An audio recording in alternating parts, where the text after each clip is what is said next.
കൂടുതൽ വാർത്തകളും വീഡിയോകളും കാണാൻ ഈ ചാനൽ സബ്സ്ക്രൈബ് ചെയ്യുക. കൂടെ ബെൽ ബട്ടൺ അമർത്തുക. നമസ്കാരം. 27 നക്ഷത്രങ്ങൾക്ക് സാധാരണ കാണാറുള്ള പൊതു സ്വഭാവവും അവരുടെ രഹസ്യ സ്വഭാവവും പൂരാട നക്ഷത്രത്തിലുള്ള നക്ഷത്ര ജാതർക്ക് ഗ്രഹഭരണത്തിലും ഭരണത്തിലൊക്കെ ഔദ്യോഗികമായിട്ട് ശോഭിക്കാൻ കഴിയുന്നൊരു നക്ഷത്രമാണ്. പൂരാട നക്ഷത്രത്തിലുള്ള രാഷ്ട്രീയക്കാരോ പൊതുവായ രംഗത്ത് പ്രവർത്തിക്കുന്നവർക്കൊക്കെ അവരുടെ ഭരണരംഗത്ത് ശോഭിക്കാൻ കഴിയും. അങ്ങനത്തെ ഒരു നക്ഷത്രമാണ്. നല്ല ആരോഗ്യ സ്ത്രീകളാണെങ്കിൽ നല്ല ആരോഗ്യവതികളായിരിക്കും. കുടുംബത്തിന്റെ പാരമ്പര്യത്തിലും കഴിവിലൊക്കെ പ്രത്യേക നിഷ്ഠ പാലിക്കാൻ കഴിവുള്ളവരായിരിക്കും പൂരാട നക്ഷത്രക്കാര്. ആരോഗ്യമുണ്ടെങ്കിലും കുടുംബത്തിന്റെ ഐശ്വര്യത്തിനും നിലനിൽപ്പിനും വേണ്ടി അവർ തങ്ങളുടെ ആരോഗ്യങ്ങളൊന്നും പരിഗണിക്കാറില്ല.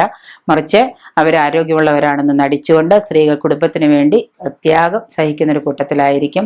സന്താന ഭാഗ്യം ഇവർക്ക് പൊതുവെ കുറവായിരിക്കും. പൂരാട നക്ഷത്രക്കാർക്ക് ചിലവർക്ക് കുട്ടികൾ ഉണ്ടാകാതിരിക്കാൻ പോലും സാധ്യതയുണ്ട്.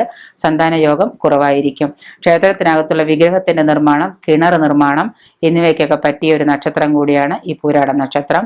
പൂരാട നക്ഷത്രക്കാരുടെ ദാമ്പത്യ ജീവിതം, ഭാര്യയും ഭർത്താവുമായുള്ള കുടുംബജീവിതം, ദാമ്പത്യ ജീവിതം ഏറിയ കൂറും സംതൃപ്തകരമായിരിക്കും. കുഴപ്പമില്ലാത്ത രീതിയിലൊക്കെ മുന്നോട്ട് പോകാറുണ്ട്. വിവാഹ ജീവിതത്തിന് ഇവർക്ക് കാലതാമസം നേരിടുന്നുണ്ട്. പൂരാട നക്ഷത്രക്കാർക്ക് വിചാരിച്ച സമയത്ത് ചിലപ്പോൾ വിവാഹം നടക്കാതെ വരാം.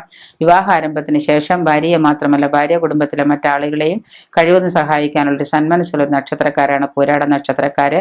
വൈവാഹിക ജീവിതത്തിലെ ആനന്ദ നിമിഷങ്ങൾ, ഭാര്യയുമായുള്ള സമ്പർക്കം ഇവർക്ക് നല്ലപോലെ ഉണ്ടാകാറുണ്ട്. അവരതിനൊക്കെ ഇഷ്ടപ്പെടുന്നൊരു നക്ഷത്രം കൂടിയാണ് പൂരാട നക്ഷത്രക്കാര്. എങ്കിലും ചിലവർക്ക് സ്വരചേർച്ചയില്ലാത്തൊരു ജീവിതവും കിട്ടാറുണ്ട്. 100-ൽ 2 പേർക്കും അങ്ങനെ സംഭവിക്കാറുണ്ട്. എന്ത് തന്നെ ആയാലും അവരെ പറഞ്ഞ് വിശ്വസിപ്പിക്കാനും അവരുടെ മറ്റു കാര്യങ്ങളൊക്കെ നമ്മളെ പറഞ്ഞ് മനസ്സിലാക്കാനും വിശ്വസിപ്പിക്കാനൊക്കെ ഉള്ളൊരു പ്രത്യേക കഴിവ് അവർക്ക് ഉണ്ടാകുന്നുണ്ട്. പൂരാട നക്ഷത്രക്കാർക്ക് കഴിയാറുണ്ട്. ശ്വാസകോശ സംബന്ധമായ രോഗങ്ങൾ, നീർദോഷ സംബന്ധമായ രോഗങ്ങൾ, വിളർച്ച, സന്ധികൾക്ക് തളർച്ച, വേദന എന്നീ അസുഖങ്ങളൊക്കെ ചിലപ്പോഴൊക്കെ ഇവരെ വല്ലാതെ വിഷമിപ്പിക്കാറുണ്ട്. ജാതകത്തിലെ ചന്ദ്രനും ശുക്രനും ഇവർക്ക് ബലഹീനതയോ പാപസാമ്യമോ ഉണ്ടായാൽ ഹൃദയം, അതുപോലെ തന്നെ ഹൃദ്രോഗം, മലേറിയ ഇങ്ങനെയുള്ള രോഗങ്ങൾക്കൊക്കെ പെട്ടെന്ന് അടിമപ്പെടുന്നൊരു നക്ഷത്രമാണ് പൂരാട നക്ഷത്രക്കാര്.